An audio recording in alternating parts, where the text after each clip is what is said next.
In today's video, we're diving deep into one of the most discussed and emotionally charged events of recent months. The massive fire incident in China that shocked communities, raised difficult questions about safety regulations, and left people all over the world wondering how such a disaster could unfold in a densely populated, highly developed urban area. And before we begin, let me remind you that this video is not about blaming or targeting any individual group, but about understanding the situation, learning from it, and exploring what really happened step by step. So grab your tea or coffee, sit back, and let's walk through this together. Starting from the very moment when the first spark was reported. According to multiple accounts, the fire began in a residential high-rise where renovation work was underway on the building's exterior, a process that involved bamboo scaffolding, protective netting, and various foam-based or synthetic construction materials that, under the wrong circumstances, can become extremely flammable. Witnesses later described how the flames spread with terrifying speed, traveling upward along the scaffolding like a burning ladder and reaching higher floors, before many residents even realized their building was in danger. And this rapid spread is one of the key points investigators have focused on, because it raises serious concerns about compliance with building codes, inspection protocols, and whether safety checks were carried out with the level of professionalism required for a project in such a densely inhabited area. When the fire alarms finally began sounding, many residents later said the system seemed delayed or inconsistent, with some hearing warnings far too late to react effectively, while others stated they never heard alarms at all and only realized the danger when smoke began seeping under doors or when screams filled the hallways, highlighting not only the failures of safety equipment, but also the frightening reality of how quickly a crisis can escalate when multiple layers of prevention fail simultaneously. Emergency responders rushed to the scene, but the narrow streets and heavy scaffolding made access incredibly difficult, slowing down firefighting efforts at a time when every second mattered. And as firefighters fought the blaze from the ground and attempted to reach trapped residents from above,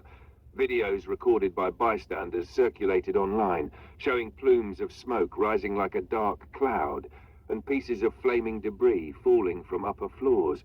turning the area around the building into a zone of chaos and panic. What made the situation even more tragic was the number of people who remained trapped inside, especially the elderly, children, and those living on higher floors where the smoke grew thicker, making escape almost impossible without external rescue help. And as details continued emerging over the following days, public anger grew over the possibility that negligence, cost-cutting measures during the renovation, or inadequate oversight may have played a major role in making the building vulnerable. Many pointed out that bamboo scaffolding, although common in parts of Asia, can become a huge fire-spreading hazard if combined with the wrong construction materials or if workers fail to follow fire-safe guidelines. And critics questioned whether contractors had been allowed to continue working without meeting updated safety requirements. As the media covered the story, social platforms filled with emotional messages, some expressing grief for the victims, others demanding accountability, and many more sharing personal stories about living in similar buildings and fearing that the same thing could happen to them, showing just how widespread the anxiety around building safety has become. Meanwhile, government agencies launched multiple investigations to determine exactly what caused the fire, what allowed it to spread so quickly, and whether the parties responsible for managing the construction site followed the law. And although not all the answers have been released yet, early findings strongly suggest that the materials used on the exterior renovation significantly accelerated the combustion, turning the scaffolding into a channel that carried flames from one level to another, like a wick. Another major factor drawing attention is the maintenance of the building's internal safety infrastructure, including alarms, extinguishers, fire doors, and emergency exits, items that many residents later said were either malfunctioning, outdated, or inaccessible due to clutter. And this is particularly important because in high-rise fires, internal safety features are often the difference between life and death, especially in the crucial first minutes before firefighters arrive. In the aftermath, rescue workers, volunteers, and local organizations collaborated to support survivors, offering shelter, food, counseling, and medical care, while authorities promised stricter inspections and more transparent regulations moving forward. But many residents remain skeptical, pointing out that similar promises have been made after past incidents without leading to long-term change. This incident has sparked a bigger conversation, not just in China, but globally, about urban safety. The responsibilities of construction companies, the enforcement of building codes, and the need for authorities to balance rapid development with the safety and well-being of citizens. And as we reflect on this tragedy, it becomes clear that beyond the physical damage and the heartbreaking loss of lives, the psychological impact on the community is profound. With many survivors reporting fear of returning to high-rise living, difficulty sleeping, and trauma triggered by the sound of alarms or even the smell of smoke, which demonstrates how disasters extend far beyond the moment they occur.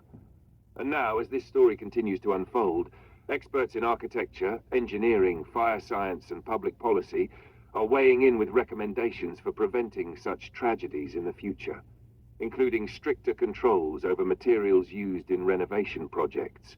mandatory fire-resistant designs for scaffolding, improved alarm systems with independent power sources, community fire safety education, and routine inspections carried out by third-party evaluators, rather than contractors or local management teams who may have conflicting interests.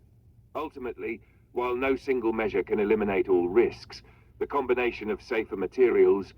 better regulations, and more rigorous oversight could significantly reduce the likelihood of similar disasters happening again.